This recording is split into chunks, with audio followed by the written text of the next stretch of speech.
tardanza. El tema del tráfico, eso acá en Trujillo es un poco complicado. Me dijo Mayumi que me iba a ayudar en el tema de las diapositivas. Sí, doctor, en estos momentos voy a compartir las diapositivas. Por favor. El tema que nos llama hoy, en realidad lleva de mucho, ¿no? Tiene mucha jurisprudencia, tiene mucha doctrina, tiene arduo desgaste de tinta para llegar a admitir este tema, este tipo de temas, ¿no? En realidad acabarlo pues en 1 hora, hora y media o 2 horas es un poco complicado, pero lo que voy a tratar de hacer aquí es básicamente tocar algunos puntos claves de estas dos instituciones jurídicas y luego de ello pues estaré atento a sus interrogantes, ¿no? Entonces damos inicio. Prescripción adquisitiva de dominio. Ahí le paso solamente prescripción adquisitiva. Siguiente, por favor. Bueno, como prescripción adquisitiva de dominio, esta pues está básicamente regulada en los artículos 9 y 50 y siguientes del Código Civil, ¿no? Ahí nos da una apreciación o un concepto básico de lo que es una prescripción adquisitiva de dominio, ¿no? El cual, como vemos, es un modo de adquirir la propiedad mediante la posesión de un bien durante un tiempo y con determinadas características. Esas características son las que nosotros vamos a tratar de dilucidar y ver en estos momentos, ¿no? Ahora, ¿qué es un bien? Es un bien susceptible de adquisición. Supuestamente, si vemos el concepto de prescripción adquisitiva de dominio, es un modo de adquirir la propiedad, pero cualquier tipo de propiedad. A mí me gusta siempre cuando explico un tema, hacerme preguntas, ¿no? ¿Qué tipos de bienes se pueden adquirir con este tipo de acto, ¿no? A través de la prescripción adquisitiva de dominio? Entonces, aquí debemos partir de qué bienes son susceptibles de adquisición y qué bienes no. Entonces, son todos aquellos que son susceptibles de ser aprehensibles a través de la posesión. Básicamente, por ejemplo, si estamos para un terreno, tenemos que estar en el terreno. Si es para bien inmuebles, si por ejemplo tengo un reloj, es tener el reloj, tener el vehículo. Situaciones como esas son las que nos llevan a realizar una prescripción adquisitiva de dominio para que a través de este tiempo que nosotros estamos en contacto con el bien, nos permita adquirir la propiedad a futuro, ¿no? Entonces, eso es básicamente lo que es la prescripción adquisitiva de dominio, ¿no? Es adquirir la propiedad de un bien a través de la posesión, pero no cualquier tipo de posesión. Ya más adelante vamos a dilucidar estas cuestiones, ¿no? Por un cierto tiempo que específicamente la ley lo determina y con determinadas características. ¿Qué características debe tener ese tipo de posesión, ¿no? Siguiente, por favor.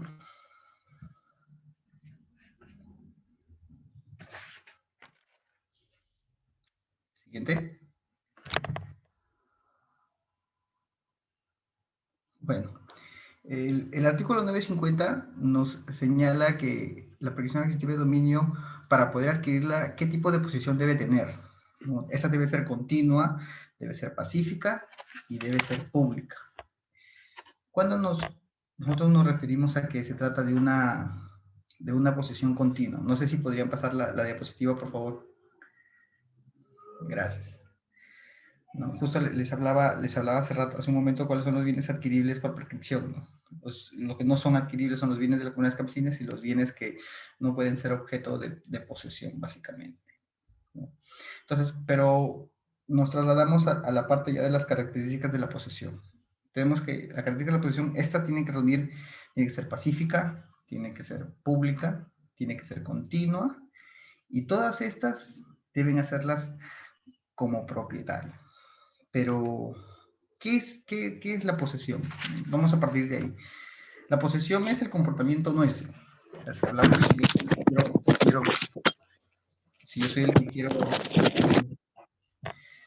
que quiero entrar a adquirir un bien por posesión, entonces me voy a poner yo como la persona que quiere realizar la prescripción. Entonces, es mi comportamiento, el comportamiento que yo tengo hacia un determinado bien.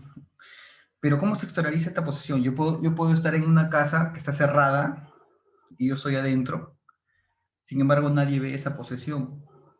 Entonces, la posesión no solamente termina con mi comportamiento como propietario de un determinado bien o como aprensor de un determinado bien, sino que también esta es una característica externa que es percibida por los demás. Entonces, la posesión tiene dos vertientes, el comportamiento mismo de la persona que quiere adquirir el bien por prescripción, así como la aprehensión que tienen los terceros de esa posesión. Entonces, la posesión se configura con esas dos características, el comportamiento y a la vez el, el, la percepción que tienen los demás. Pero esta posesión, ¿qué debe tener? ¿Qué características debe tener para que pueda ser utilizada para la prescripción? Tiene que ser pacífica. Justo ahí les colocaba una imagen de una persona con un arma. O sea, yo, por ejemplo, yo puedo estar en una casa, ¿no? Y en esta casa, yo no, a la persona que quiere ingresar, yo no la dejo y la amenazo con un arma, ¿no? O estando yo en un terreno, yo no dejo que nadie con escopetazos los saco, me voy y saco al propietario y me quedo ahí años y años. Esa, por ejemplo, no es una posesión pacífica. No tengo una posesión pacífica. Si, por ejemplo, yo también, no solamente con armas ni con eso, sino también yo, por ejemplo, estoy,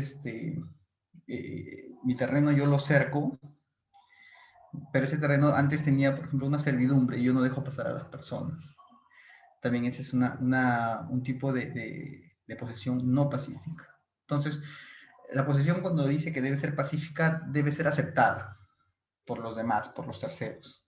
Y no una aceptación a fuerza, sino una aceptación que debe salir de forma natural. Entonces, esa es una de las características de la prescripción. Debe ser pública. O sea, no es que, por ejemplo, yo puedo encontrarme un reloj y el reloj lo escondo, o si supongamos que fuera un ladrón y escondo ¿cómo se llama? El celular o algo, lo escondo ahí el tiempo que me demora la posesión y yo voy hacia a alguien a pedir que me declare mi propietario por la prescripción. Entonces, por ejemplo, ahí no sería tampoco una posesión pública, porque no la estoy ejerciendo a vista y paciencia de los demás, ¿no? Tendría que ser una posesión pública que a mí, por ejemplo, cuando yo salga a la calle, la gente reconozca, mira, él es propietario de eso. Ah, ya, ¿de quién es el dueño de esa casa? Ah, es fulanito de tal. ¿Quién es el dueño de ese reloj? Ah, mira, mira, me acabo de encontrar acá han dejado un celular. Ah, ese celular es de tal persona. Entonces, ¿cómo llegan a la convicción los terceros de que esos bienes son de determinada persona por la posesión? Entonces, esa posesión tiene que ser pública. Y a través de la publicidad de esa posesión es la que le da las características de ser una posesión admitida por la prescripción, ¿no? Tiene que ser continuo. Cuando hablamos de continuo es que la ley determina cierto tiempo para adquirir un bien por prescripción, ¿no? Entonces, ese determinado tiempo que nosotros tenemos para adquirir la posesión, no puede ser interrumpida. Si es que es interrumpida, esta tiene que comenzar desde un inicio. Por ejemplo, una interrupción es que venga el propietario y me saque. O otra interrupción es que me hagan la demanda diciendo la demanda de reivindicación. Entonces, se interrumpe. Cuando yo vuelvo a recuperar de repente la posesión más adelante, esta continúa, ¿no? Y la posesión como propietario, la que nosotros denominamos animus domini, que es la teoría antigua de Savigny, esta tiene que ser como si, no, o sea, no solamente como posesionario, sino, no, puede ser propietario, por ejemplo, el usurpador no puede ser. El usurpador podría entrar a un bien, pero si este es extraído del bien, es expulsado del bien por la reivindicación, no queda como posesionario del bien. Por ejemplo, un arrendatario tampoco podría ser un posesionario como propietario, muy aparte de que de repente las personas vean que él vive allí, está allí, trabaja allí, de repente en su casa tiene algún tallercito en esa vivienda, supongamos que estamos hablando de bienes muebles, ¿no? Pero si detrás de esta persona existe un documento o un acto jurídico en el cual le otorgan la posesión de dicho bien bajo determinadas características, esa no es una posesión como propietario. Muy aparte de repente que los terceros puedan verlo así. Si hay esta característica, estas atingencias atrás del posesionario, que no lo catalogan como un posesionario, como propietario, entonces este tipo de posesión no es susceptible de ser admitida por la prescripción adquisitiva de dominio.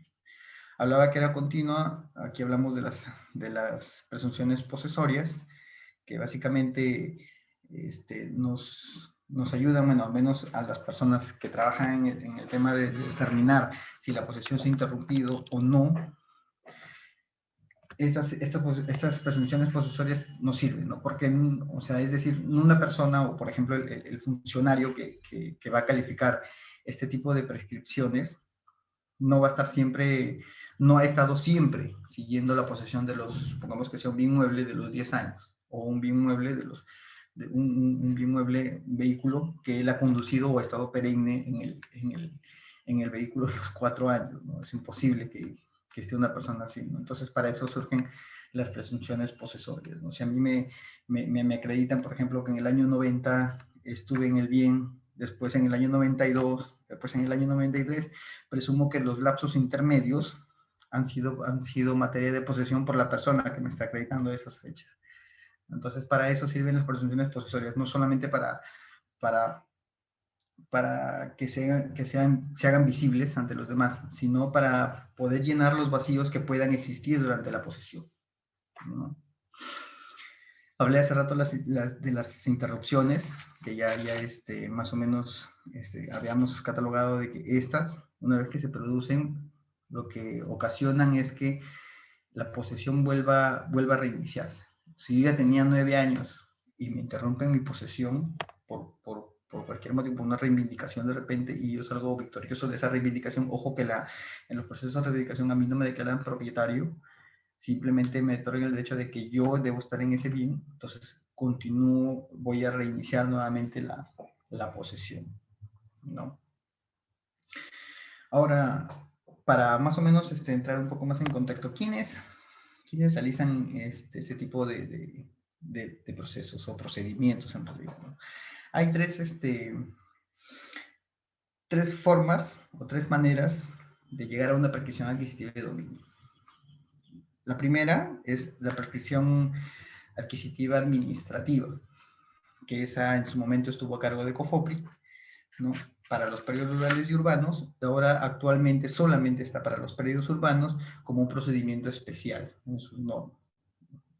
COFOPRI básicamente tiene este tipo de procedimiento llamado prescripción adquisitiva de dominio, en la cual también se reúnen ciertos requisitos, ¿no? Lo que básicamente hacen ellos es recibir la documentación que ésta te acredita como propietario, y si tienen más de 10 años, empiezan a empadronar a las personas y luego de eso emiten un título de propiedad, un título de prescripción adquisitiva de dominio. No lo dicen así directamente. En la norma sí está regulado como prescripción adquisitiva de dominio, en la norma de COFOPRI, la 06-2006, el decreto supremo 06-2006 vivienda, pero en el título de propiedad no sale. El título de propiedad sale conforme lo estoy expresando. Título de propiedad a favor de, ¿no? Entonces, esa es una de las formas de cómo se manifiesta la prescripción adquisitiva. Otra es la prescripción adquisitiva judicial, como ya la había señalado al inicio, se da está establecida en el artículo 950 del Código Civil, ¿no? Y la última forma es la prescripción adquisitiva notarial, ¿no?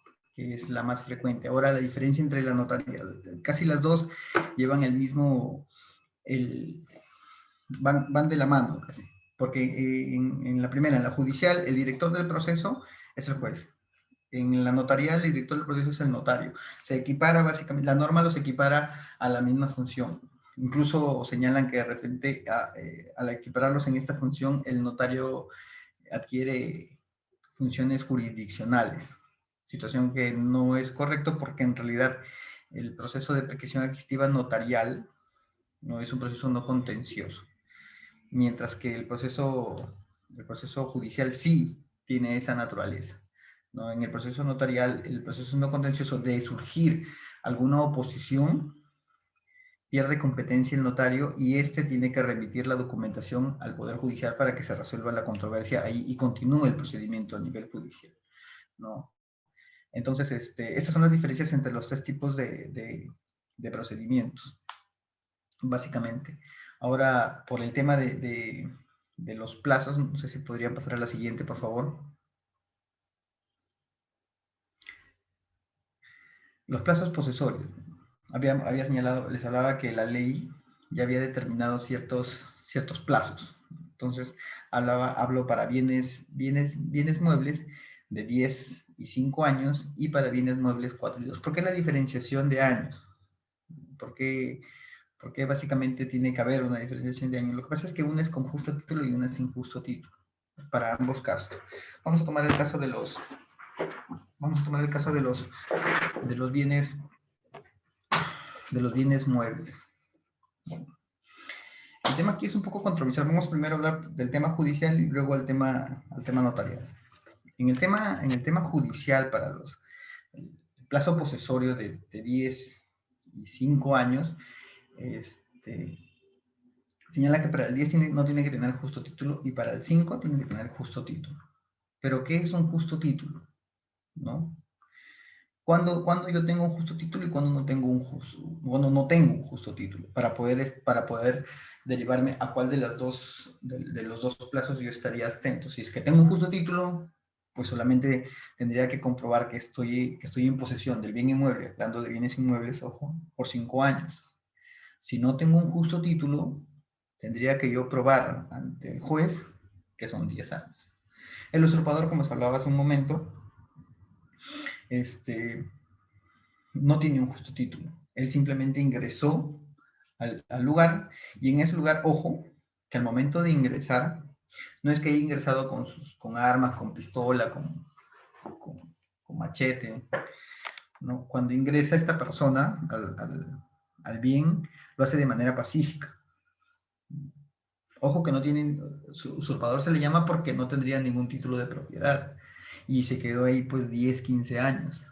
Entonces, esta persona lo único que tiene que hacer es probarle al juez de que él se quedó los 15 años ahí. ¿Qué tipo de medios probatorios puede presentar? Ya son innumerables.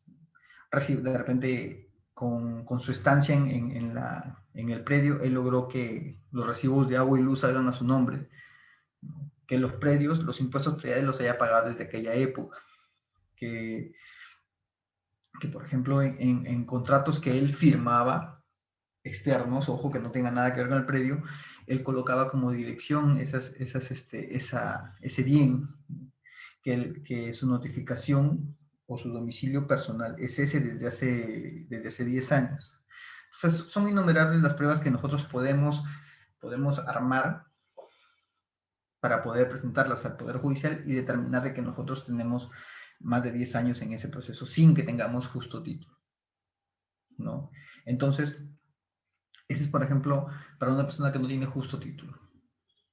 Ahora, hablemos de la persona que tiene justo título. Supongamos que esta persona, nos quedamos en el mismo ejemplo del usurpador, ¿no? O de la persona que ingresó sin un título, pero de manera pacífica y está ahí, ¿no? Y esta persona le transfiere la propiedad a un tercero, ¿no? Ese tercero sí vendría a tener justo título, o no tendría justo título. Ahí la interrogante, ¿no? ¿Qué es un justo título y buena fe? Se presume la buena fe, pero no podríamos presumir el justo título.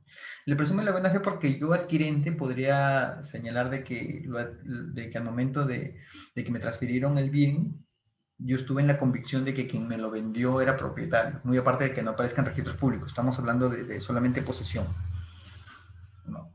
Supongamos que yo voy a un terreno, veo el terreno y esta persona, pues, después de las investigaciones que yo hago, me dicen que tiene más de 15 años en el terreno, entonces me lo quiere vender.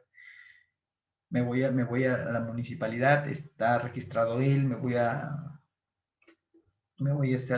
a la SUNAT, de repente también sus tributos está pagando él, hago mi estudio de títulos correspondientes, o sea, básicamente mi estudio de la posición jurídica en la cual se encuentra esta persona y verifico que efectivamente, pues, no, la persona sí tiene los 10 años de posesión pacífica, los 10 años de posesión continua, ¿no? Entonces yo la adquiero. Ahora, esta, esta adquisición, ¿podría llamarse justo título? Sí. Justo título, sí. Entonces, a mí me correspondería, por ejemplo, esperar mis 5 años o esperar los 10 años que, o sumarle los 10 años que tiene con la persona que me vendió. Entonces, una vez que yo tenga el justo título, yo podría pedir la prescripción adquisitiva de dominio para poder inscribir mi propiedad. Entonces, aquí estamos ante una diferenciación de cuándo estamos ante un justo título y cuándo no. Ahora, el tema aquí radica en que existen muchas resoluciones contradictorias a nivel de salas, ¿no? Unos señalan que, por ejemplo, la prescripción adquisitiva de dominio por sí misma te declara propietario. Como ya habíamos dicho el concepto, te declara propietario por el transcurso del tiempo, ¿no? Una sala señaló que efectivamente, si tú me pruebas a mí como juez o como órgano jurisdiccional, me pruebas que tú tienes más de 10 años en el predio, con todas las pruebas que tú aportas, yo te declaro propietario. Pero otra sala señaló que efectivamente, si es que, por ejemplo, tú me presentas a mí como un medio probatorio, un documento donde a ti tú adquieres la propiedad, tu medio idóneo no es la prescripción. Sería, pues, de repente, si es una minuta, un otorgamiento de escritura pública, si quieres lograr la inscripción, o en todo caso irte por el tema del título supletorio, que más adelante lo hablaremos. Pero no sería prescripción porque tú ya eres propietario, ¿no? Entonces, el corolario aquí de título de propiedad para fines de prescripción es ese. Si la prescripción básicamente a ti te declara propietario por el paso del tiempo, ¿no? Aquí lo que prima es la posesión, pero si tú me presentas a mí como juez una escritura pública o una minuta o un contrato privado con firmas legalizadas, veo que efectivamente tú ya eres propietario. Entonces, ¿cómo te voy a declarar propietario de algo que ya eres propietario? Entonces, un sector de la jurisprudencia se ha inclinado por esta corriente de declarar de repente improcedente la petición adquisitiva de dominio, por cuanto el título de propiedad ya lo tiene quien va a realizar la prescripción, ¿no? Para ellos solamente la prescripción resulta procedente si es que no tiene un título que a él le acredite como propietario. Y por otro lado, tiene la persona que no tiene un justo título. Entonces, lo que se le puede reclamar a esta corriente de que no acepta el tema de los documentos, bueno, como de los títulos de propiedad o los justos títulos, es que efectivamente la norma sí lo ha previsto. Entonces, la norma, olvidémonos de los 10 años, estamos dentro de la prescripción adquisitiva con títulos.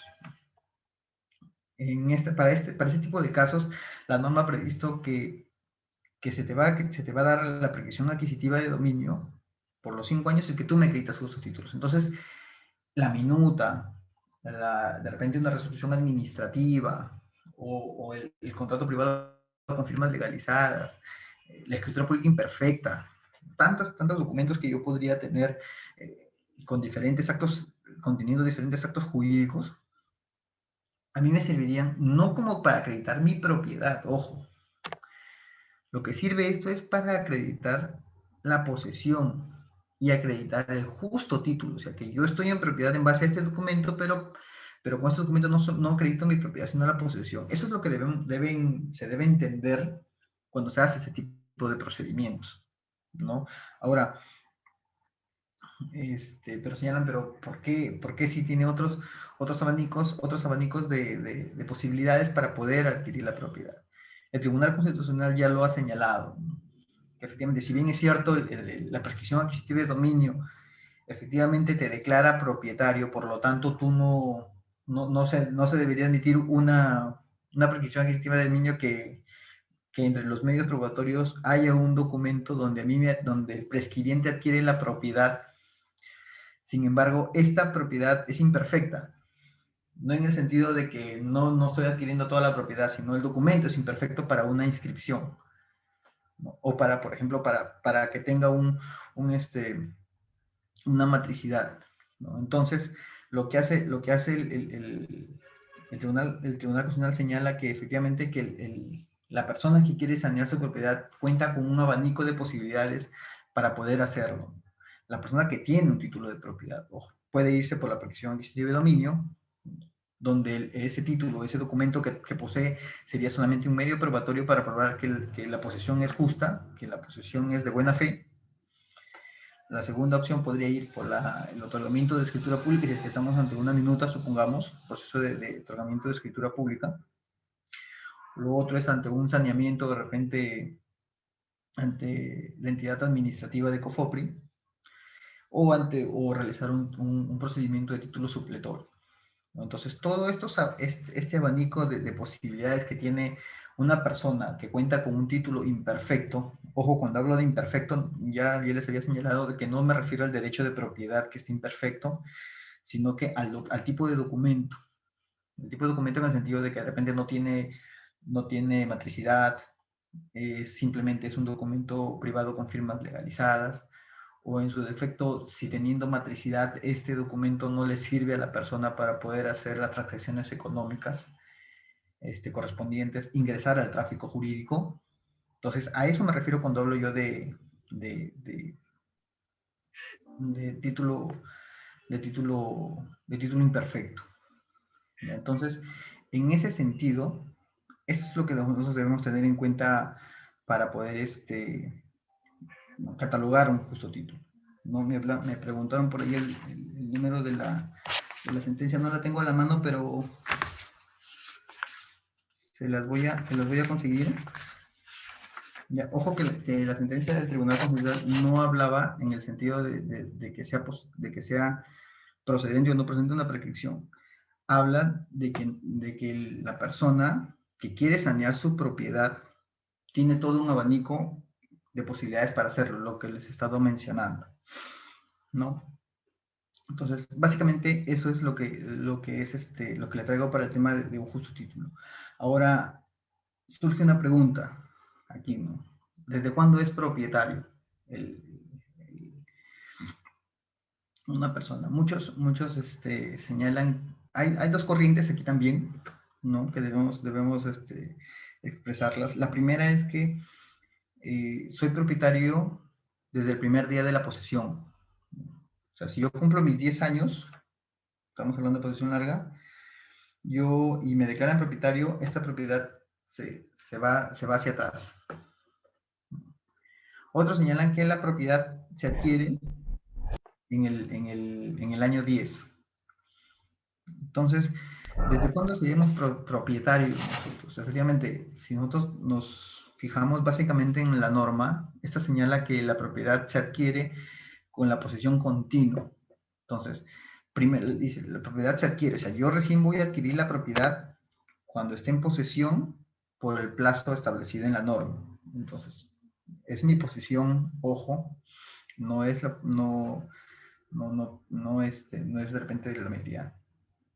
Mi posesión es esa, de que la propiedad se adquiere desde el momento que se cumplen el plazo establecido normativamente. No puedo ir para atrás porque a este momento yo no puedo decir que era propietario a los 2 años de estar en posesión. No. ¿Qué otras preguntas?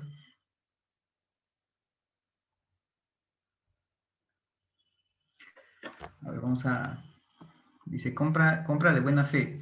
La compra de buena fe es aquella compra en la cual yo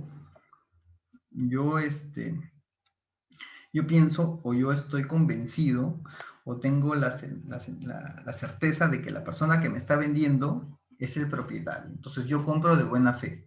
Les hablé del contorno que puede encerrar este tipo de actos jurídicos. Esa es una compra de buena fe, en la cual yo estoy convencido de que la persona que me vende es propietaria, aunque en la realidad de repente no lo sea un usurpador o sea un tercero, o una persona que de repente ni siquiera es la dueña. Sin embargo, si la buena fe se da en el convencimiento mío de que yo hice la compra con esa persona sabiendo que él era propietario.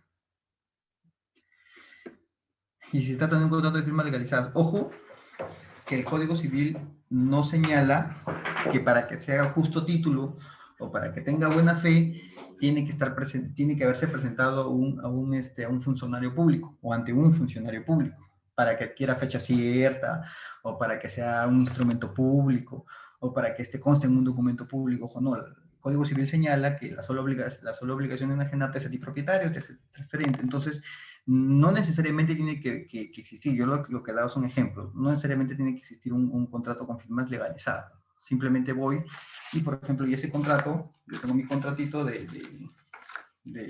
sin firmas legalizadas, donde yo y una persona anotábamos y hasta como 20 años él me vendió así en un papel.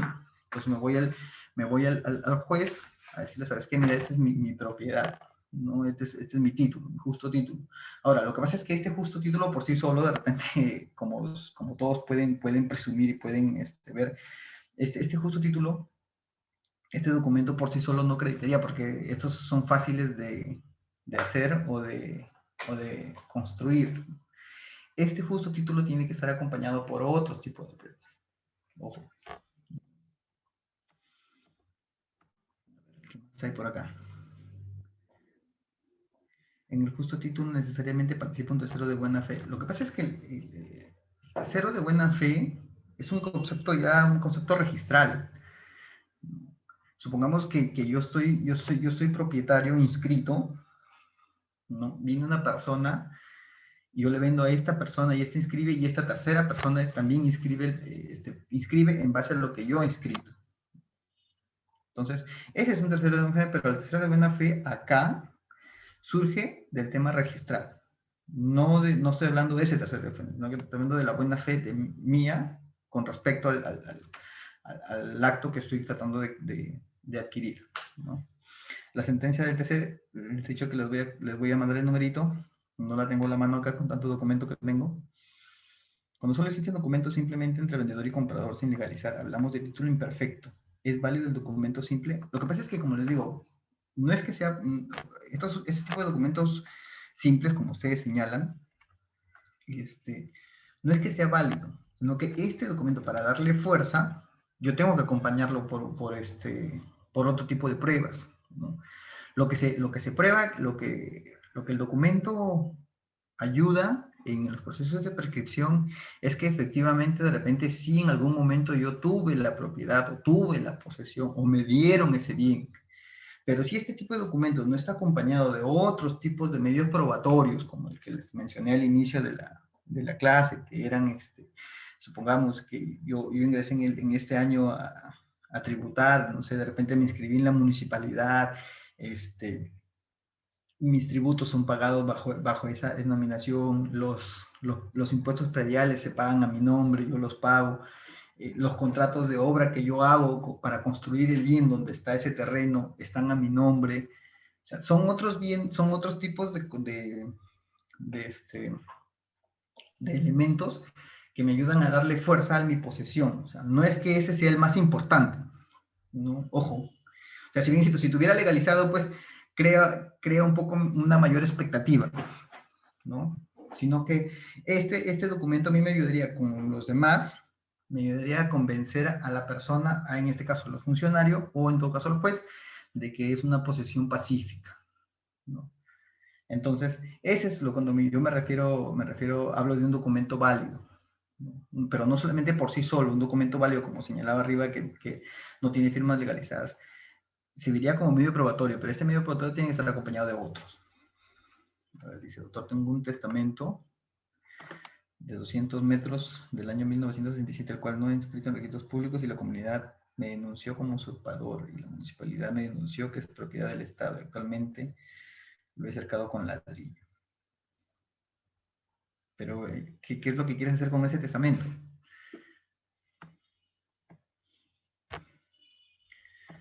Tengo un acta de protección de título supletorio. Bueno, título supletorio todavía no llegamos, ¿no? El señor tenía que llevar los registros públicos, esos partes materiales, papeles, sellos, esto nos llegó este año. Cuando hablemos de títulos supletorios pasamos por esas preguntas, ¿ya? Si se cuenta con una minuta en donde solo se ha firmado por un solo propietario, ¿podría presentar demanda de prescripción? Solo se firma por un solo propietario. ¿Cómo así? ¿Quién lo ha firmado? Pero cuando hablas de propietario, ¿es el vendedor o el comprador? ¿Quién ha firmado? ¿Que solamente firmó el vendedor o que solamente firmó el comprador? Si solamente firmó el vendedor y no el comprador, te sirve. Si no, si solamente firmó el vendedor y no el comprador, ¿qué digo? El comprador y no el vendedor, también te sirve. Pero como te digo, este tipo de documentos tienen que estar respaldados por otros. En realidad, si no está completa la firma, no habría manifestación de voluntad en ese sentido, por lo tanto, lo que ya no se te aplicaría, pues, la prescripción corta, ¿no? Porque no tendrías una suma de indicios que te lleven una prueba indiciaria de que es un título de buena fe. Sería que tendrías que hacer una prescripción larga de los 10 años. Actualmente puedo gestionar de Cofopri la prescripción adquirida. Mi predio está en una zona hoy urbanizada, pero la copia literal aún figura en la cooperativa antigua. Lo que pasa es que para que se pueda activar el procedimiento de prescripción adquisitiva administrativa que realiza Cofopri sobre predios urbanos, esa zona tiene que haber sido saneada por Cofopri, ¿no? Si es que, por ejemplo, yo estoy en una zona donde efectivamente pues todo está urbanizado, pero si Cofopri no ha ingresado allí a realizar el levantamiento catastral y el saneamiento correspondiente, yo no podría activar ese sistema. O no podría activar el procedimiento correspondiente de una prescripción administrativa. No podría. Primero tendrías que, en todo caso, verificar si efectivamente esa zona ha sido saneada por Cofopri o está actualmente siendo saneada por Cofopri para que te acerques a las oficinas de esa institución y poder verificar cuál es el procedimiento que mejor te conviene. Porque si tú me dices que ya está inscrita la cooperativa, lo que se puede hacer, si tú tienes una compra-venta, lo que puedes hacer es, por ejemplo, un título de formalización, que también este es un tipo de procedimiento. Si leen la norma de COFOPRI, no solamente está destinada a realizar las prescripciones adquisitivas administrativas, sino hay un montón hay como 5 procedimientos adicionales, como por ejemplo el traslado de partidas.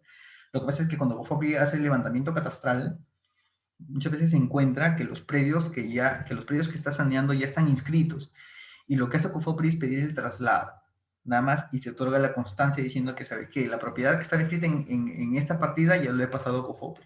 Lo he pasado, perdón, a esta otra partida que ya ha sido saneada por mí con estas linderos y medidas perimétricas, ¿no?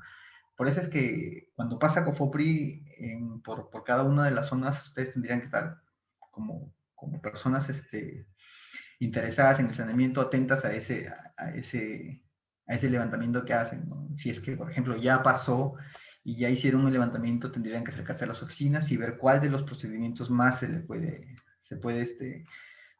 les acomoda a la realidad que tienen y a la documentación que ustedes poseen, ¿no? ¿Qué se podría hacer si vivo en una propiedad más de Doctor, 10 años? disculpe, las preguntas las podríamos pasar para el final, por favor, y escoger las más certeras. Claro, claro, no hay problema. Bueno, entonces, lo que todo el mundo pregunta acá. Siguiente, por favor. Ya, estábamos en la última parte, espérate, no te vayas. En la última parte que habla de la sentencia de prescripción adquisitiva si es declarativa o constitutiva. Yo me inclino en realidad porque sea declarativa. Muchos hablan de que es constitutiva porque el juez lo único que hace es constituir con la sentencia el derecho de propiedad. En realidad, la prescripción, para mí, la sentencia de prescripción adquisitiva es declarativa, porque lo que se está declarando es un hecho. O sea, los jueces básicamente, y esa es opinión personal, ¿no? Los jueces básicamente lo que hacen es cuando resuelven un conflicto, no es declarar un derecho, es determinar un derecho que ya existía en la realidad, ¿no? Determinar un hecho jurídico. Los jueces no crean el derecho de propiedad en este momento. Lo que los jueces hacen es declarar, por eso es que se llama prescripción adquisitiva de dominio, una declaración de prescripción adquisitiva de dominio. Declaran la propiedad, luego, por supuesto, de que se haya pasado pues los requisitos establecidos en la ley. Entonces, para mí, la sentencia de prescripción adquisitiva de dominio es declarativa. ¿no? Básicamente, lo que pasa es que, por ejemplo, si tenemos yo estoy en posesión 10 años, supongamos, ¿no? Entonces, viene una persona y pide el proceso de reivindicación, ¿no? Como yo puedo presentar la excepción de prescripción, pero como si, o sea, si nos colocamos en la posición de que es constitutiva, el juez me va a declarar infundada la excepción y le va a declarar fundada la reivindicación a la otra persona. Ahora, en el escenario de que la sentencia fuera de carácter o de naturaleza declarativa, en este ámbito, por ejemplo, si la misma, yo tengo 10 años, me presentan una reivindicación, pero justamente yo presento mi excepción de prescripción y el juez comprueba efectivamente de que sí, han pasado los 10 años de propiedad, por ejemplo, declara infundada la demanda de reivindicación. Entonces, aquí vemos un mismo caso analizado desde dos puntos de vista, donde la naturaleza de la sentencia es distinta, ¿no? Entonces, si aplicamos ese tipo de situaciones, pues vemos que podríamos llegar a una desigualdad, ¿no? Situación que está proscrita por nuestro ordenamiento jurídico. Siguiente, por favor.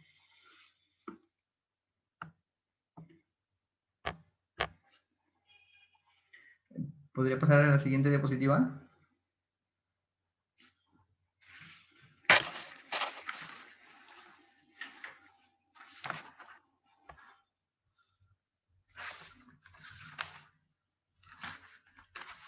Señorita.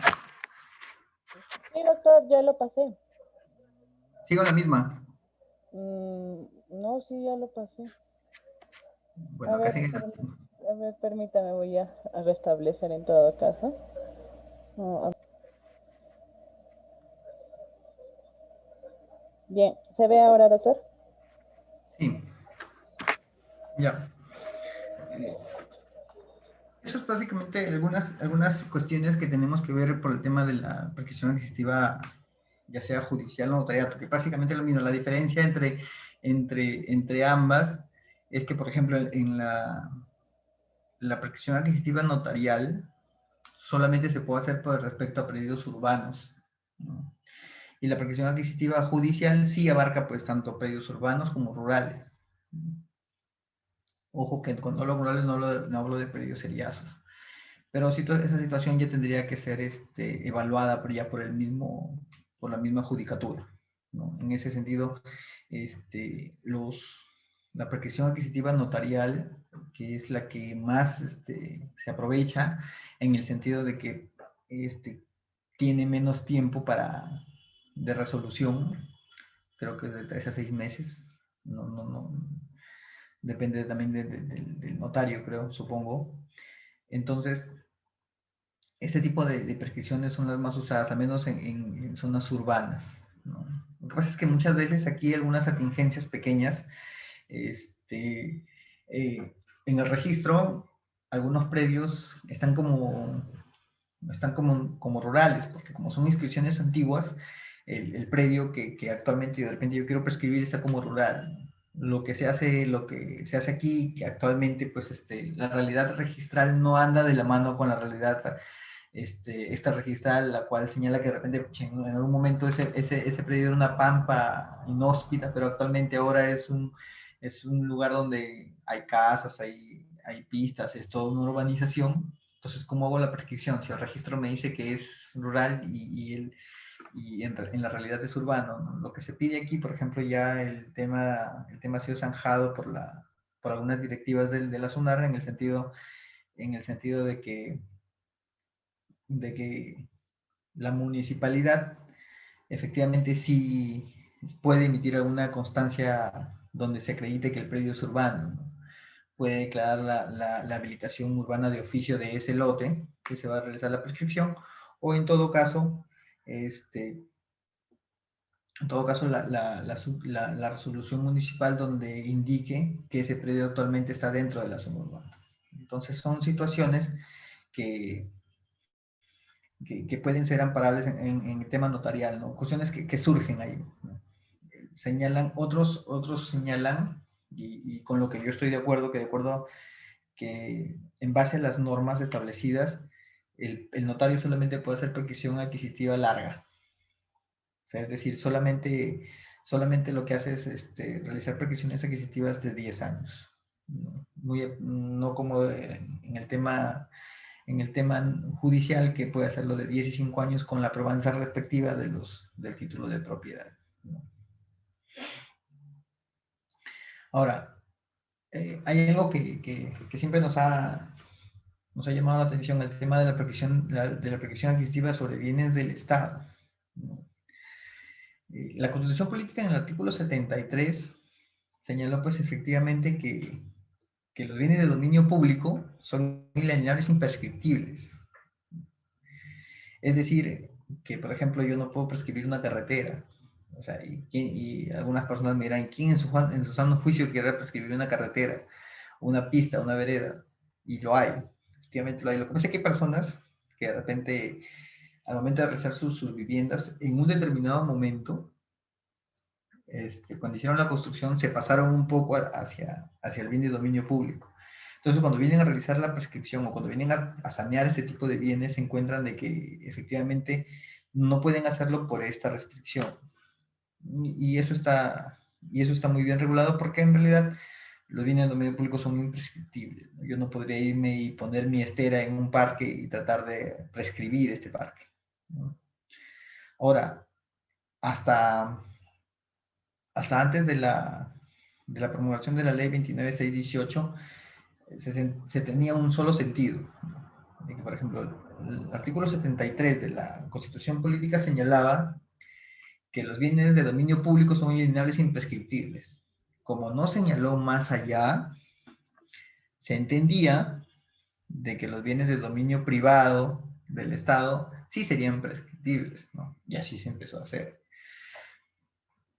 Ahora, con la ley 29618, señaló en sus dos artículos pues, que se presume que el Estado es poseedor de todos sus bienes. En el sentido de que, por ejemplo, si un predio no está inscrito y en ese predio funciona, por ejemplo, una oficina de COFOPRI, se entiende que ese bien es de COFOPRI, por lo tanto es un bien de dominio privado de COFOPRI, bien de dominio privado del Estado. Y su artículo 2 señaló que este tipo de bienes son imprescriptibles. Algunos profesores en Derecho señalan que la norma es inconstitucional. Muy aparte de que ya el Tribunal Constitucional sí ha señalado que la norma es plenamente constitucional, que no afecta a la Constitución, sino que es que efectivamente se da como un remedio al vacío que existía en el artículo 73. Porque todos interpretaban que si la Constitución solamente señalaba que lo imprescriptible eran los bienes de dominio público, se entendía que los de dominio privado son prescriptibles. Actualmente, esta función de verificar si es que efectivamente son o no son ese tipo de bienes está a cargo pues de los directores del proceso y del procedimiento de prescripción adquisitiva de dominio, en este caso del juez y del notario. Yo he tenido más casos sobre temas notariales, ¿no? en los cuales la escritura pública de declaratoria de prescripción adquisitiva de dominio, los notarios dejan constancia de que el bien, para que no ingrese en el supuesto de hecho del artículo 2, de que el bien se convierte en un bien imprescriptible, señalan que el bien es de dominio privado, ¿no? O sea, ellos mismos declaran, supongo que la declaración la hacen en base a la documentación que le han presentado, ¿no? Muy aparte de repente que en el registro o en algún otro testamento estatal señalen que ese predio es de una persona o de una institución pública, ¿no? Pero si el notario declara que este bien tiene como antecedente un derecho privado, la protección continúa. Lo que sí se hace ahí en estos casos es, lo que hace el notario es notificar en realidad tanto a la SBN como a la municipalidad, o en su defecto a la institución pública que se supone es propietaria de ese bien. Entonces hay una forma de cómo más o menos no sacarle la vuelta, sino como una excepción a esta ley, ¿no? Que es esa, que si el bien es de dominio privado, antes, o se puede probar que el dominio es de dominio privado, no es, la prescripción es procedente. No habría ningún inconveniente ahí, pero ya eso ingresa bajo la responsabilidad o bajo el tema del criterio de fondo en la resolución de una prescripción adquisitiva de dominio de quien tenga a su cargo el proceso, ¿no? Siguiente, por favor.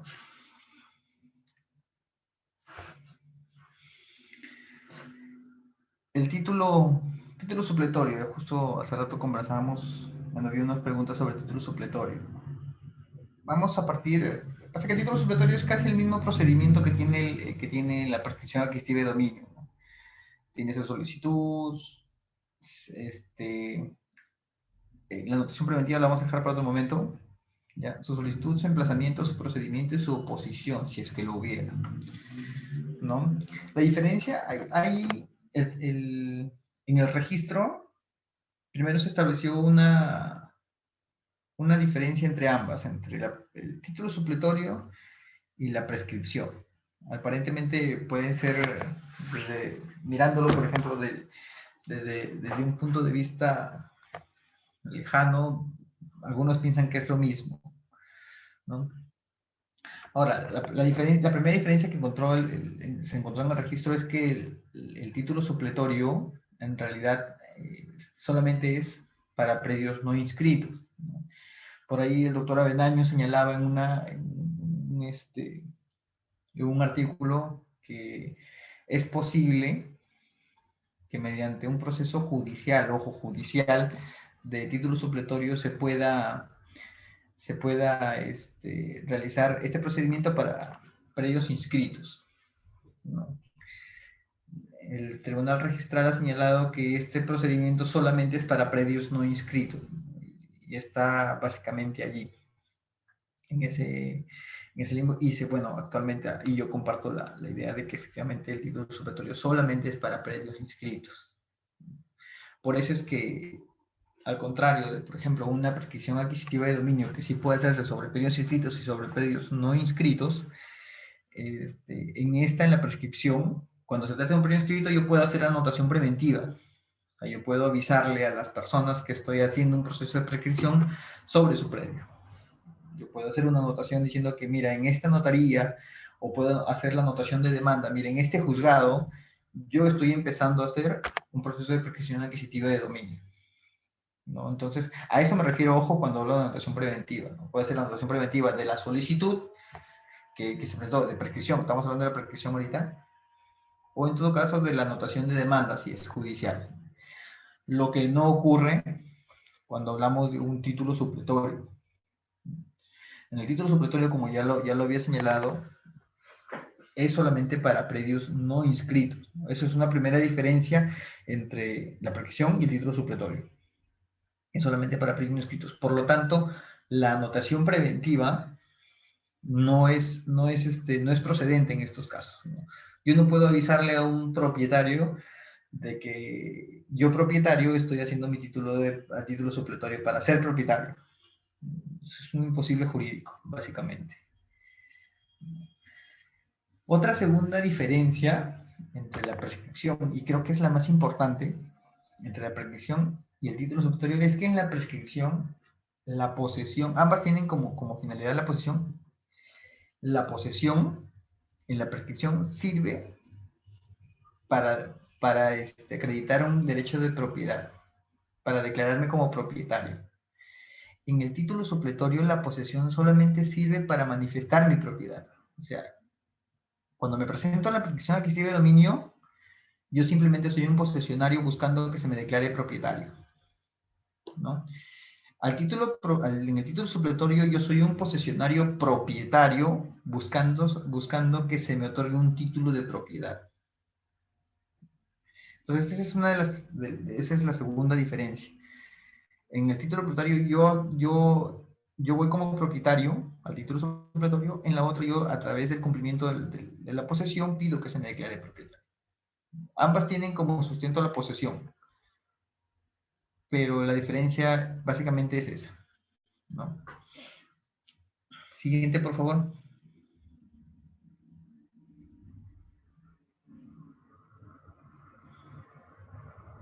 Señorita, se pegó esto. Entonces, hablar de título supletorio ahorita es un poco, efectivamente, como ya se había mencionado, el título supletorio también puede hacerse a través del proceso judicial y a través notarial. Unas personas señalan que también, así como existe la prescripción adquisitiva de dominio administrativa, que la realiza COFOPRI o la realizó COFOPRI en su momento, también ellos hicieron un procedimiento de título supletorio a través del, ¿cómo se llama este título? Se me fue el nombre. Bueno, es un título se le llama título de formalización. Lo que hacía aquí el ente administrativo, en este caso COFOPRI, lo que hacía era, por ejemplo, yo me iba y me empadronaba en COFOPRI y le decía, ¿sabes qué? Yo tengo, yo tengo mi escritura pública o tengo un título que me dio la municipalidad hace tiempo, pero como tú ya estás haciendo el saneamiento, estos son los documentos que tengo. Porque COFOPRI lo que hacía era, ¿qué documentos tienes tú de lo que eres propietario? Entonces, enseña esos documentos y lo que hacía COFOPRI no era declarar, no era realizar la prescripción en base a esos documentos, lo que hacía era, esos documentos era formalizarlos y darle un título de formalización de propiedad. No lo llamaba en sí título supletorio, pero sí lo llamaba como título de formalización de propiedad.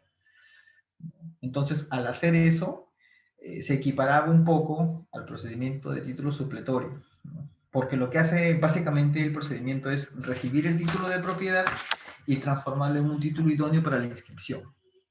Lo mismo hacía COFOPRI. Recibir la documentación que le daba la persona que se empadronaba y esta transformarla en un título de propiedad, inscribirlo, ¿no?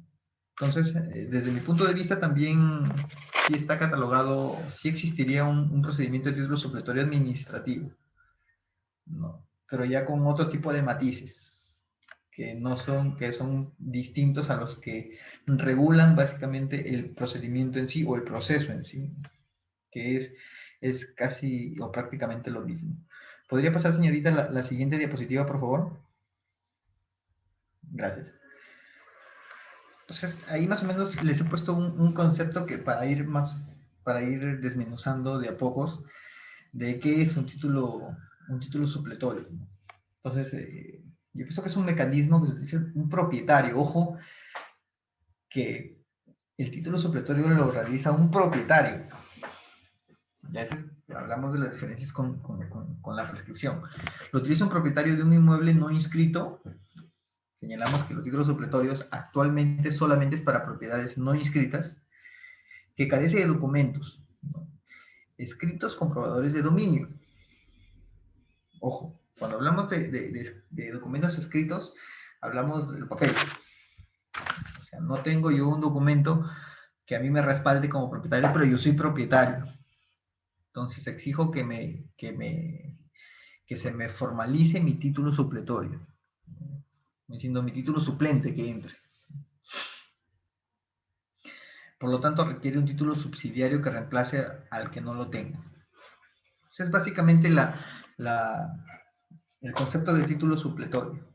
Ojo que partamos de que el Código Civil, si bien es cierto, tiene estructurada toda una gama de actos que permiten la formalización de la transferencia de propiedad. O sea, sí hay un catálogo de normas que protegen la transferencia de propiedad, pero puso como salvavidas, ¿no?, a la prescripción y el título supletorio. Por ahí escuchaba un tema, algo parecido, en donde señalaba que el legislador jamás te va a decir que el derecho que él está creando o el derecho que está plasmando en su código es imperfecto o que tiene falencias, ¿no? Jamás te va a decir que su código es así. O sea, que te he puesto normas que regulan la transferencia de propiedad, pero no te dice pero no te dice que esas normas de repente tengan algunos defectos, ¿no? Y para eso te coloca ahí como salvavidas la prescripción y el título supletorio, ¿no? Te la coloca como, por ejemplo un plan B, como señalaron por ahí en alguna ponencia escuché, ¿no? Y efectivamente es eso. Estos procedimientos son mecanismos subsidiarios de titulación, tanto la prescripción como el título supletorio. Entonces, a eso iba. El título supletorio básicamente es cuando un propietario va al juez y le dice, ¿sabes qué? El título que tengo lo he perdido, se ha destruido o ya es ilegible, no vale para nada. Entonces necesito un título de propiedad y inicio el procedimiento. Ese es básicamente, en resumen, lo que podríamos decir de lo que es un título supletorio. Siguiente, por favor.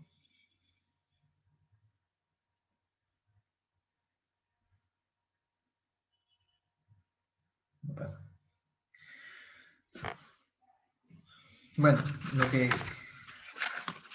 sí hay tres cositas importantes ya como para ir más o menos finalizando el tema del título supletorio y poder revisar algunas de las preguntas que están en la caja. Primero, el título supletorio para el tema judicial no se había establecido un plazo, en realidad, ¿no? No está establecido en el Código Civil, ojo, está establecido en el Código Procesal Civil, ¿no? Al no haberse establecido plazo, se le tomó como plazo la norma sustantiva. O sea, se jaló el 2018 del Código Civil que decía que para matricular se necesita documentos con la antigüedad correspondiente. Entonces, con ese plazo, ellos empezaron a hacer la prescripción, el título supletorio donde se prueba los 10 años. Ahora, en el tema notarial es un poco más, hay unas normas muy curiosas para que regulan el tema del título supletorio a nivel notarial.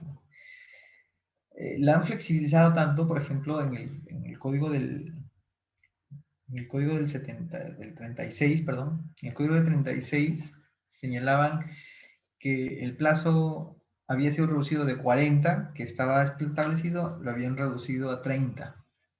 Después vinieron a reducirlo a 15 y luego ya a lo que tenemos ahorita. Sin embargo, con las nuevas normas, con la ley 27157 que regulaba el tema de los procedimientos no contenciosos notariales y que introdujo a través de la ley 27333 el tema del título supletorio a cargo del notario,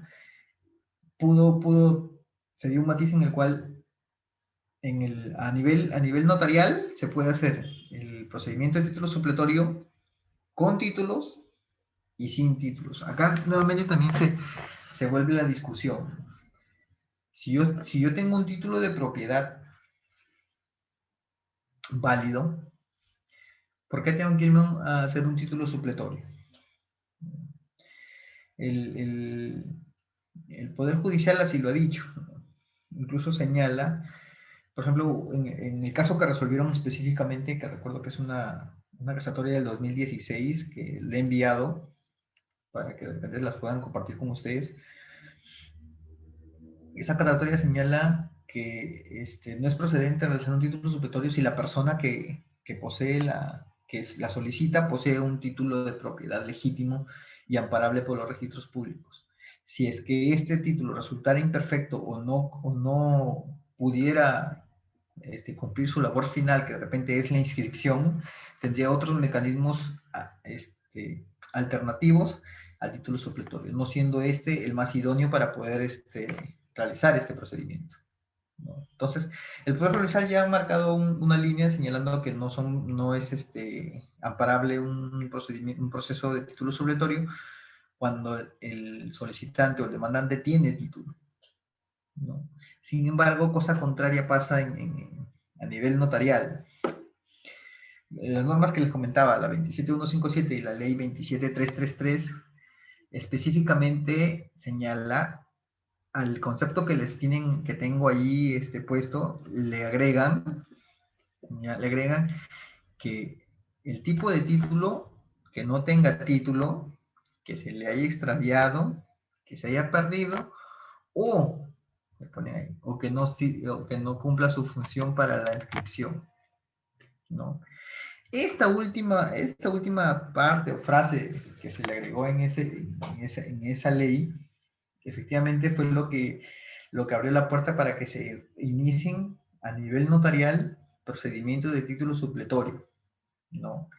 Entonces, actualmente existen dos tipos de dos formas de hacer el procedimiento de título supletorio. Una con títulos y la otra sin títulos.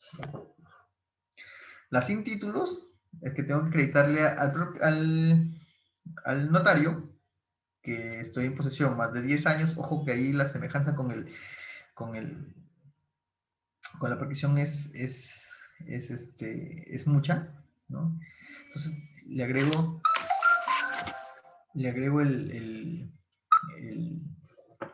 el tema del plazo a la prescripción cuando no tengo títulos. Sin embargo, la norma para aquellos títulos que no, aquellos procedimientos de títulos supletorios en los cuales el solicitante sí tiene título de propiedad, ¿no? Sí tiene título de propiedad, incluso no le piden la acreditación de los años. Justamente estaba por leerles el artículo.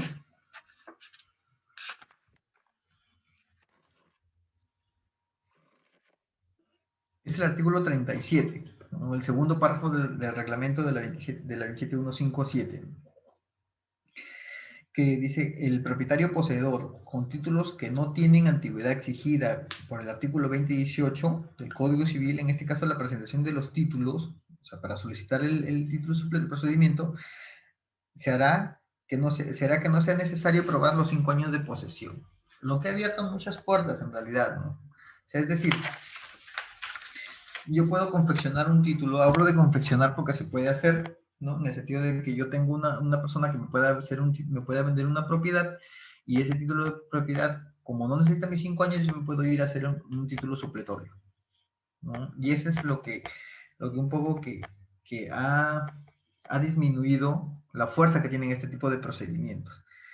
Entonces, entonces, al haberle quitado las garantías que poseía este tipo de procedimientos a nivel notarial, hace que un poco que sea mal utilizado, ¿no? En muchas ocasiones.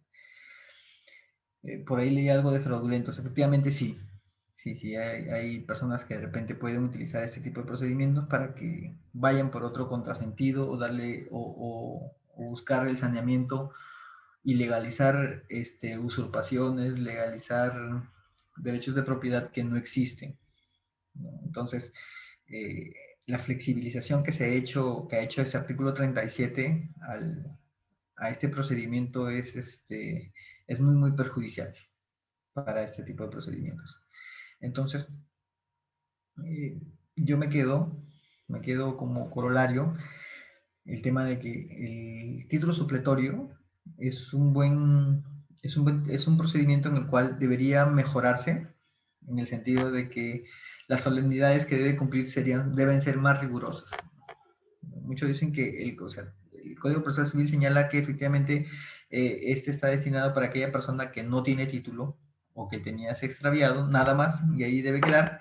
Pero sin embargo, con la ley que modifica un código sustantivo, aparentemente, agregándole un supuesto más, o que el que tenga no sea idóneo para la inscripción. Entonces, esa situación es un poco que llama la atención en este procedimiento. Sí, no comparto el tema de ir con este tipo de modificaciones, pero bueno, están ahí. Entonces, eso es básicamente lo que les he querido compartir esta tarde sobre las diferencias que existen en el título supletorio, prescripción adquisitiva de dominio, algunos procedimientos y vicisitudes, o en todo caso curiosidades que tienen estas figuras jurídicas, ¿no?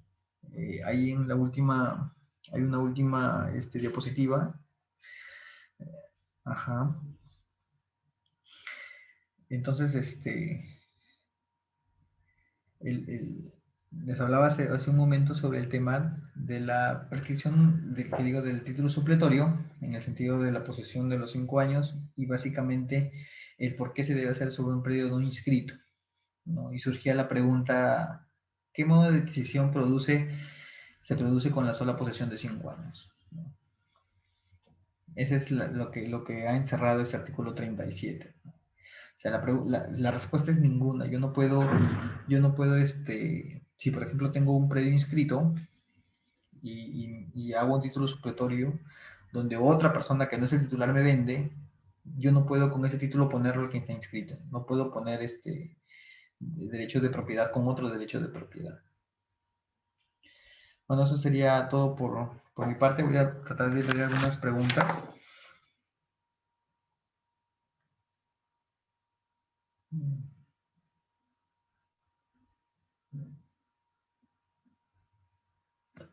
Sobre un título supletorio del año se dirigen las partes notariales al registrador.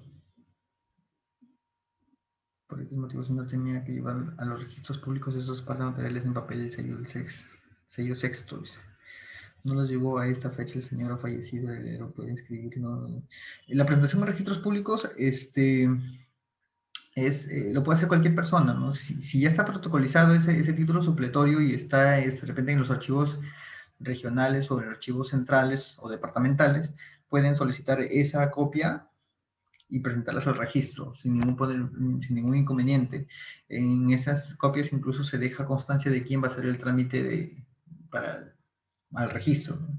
No habría inconveniente de que se hagan, salvo que, por ejemplo, si se presenta al registro este título, le pones ahí imperfecto, es porque de repente no tiene pues los linderos en medidas perimétricas, no está bien especificado el bien, no cuenta de repente con la identificación correcta de los contratantes, podría pues en todo caso irse con ese documento a un proceso de prescripción, pero o sea, para que adelantarse, primero en todo caso solicita tu documento y presentarlo al registro, ¿no? Y de acuerdo a lo que te dice el registro, tú tomarás pues las decisiones correspondientes, ¿no?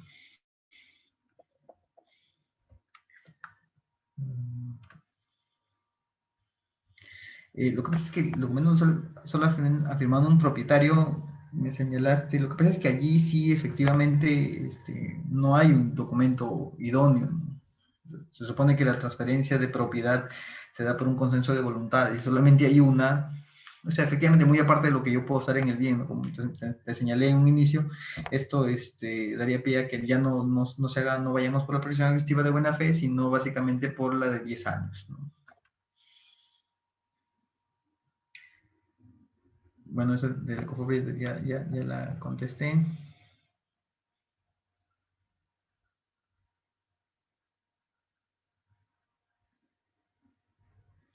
No es que la compra sería fraudulenta en el tema de la buena fe, ¿no? Ya sería un tema de probanza en el proceso judicial.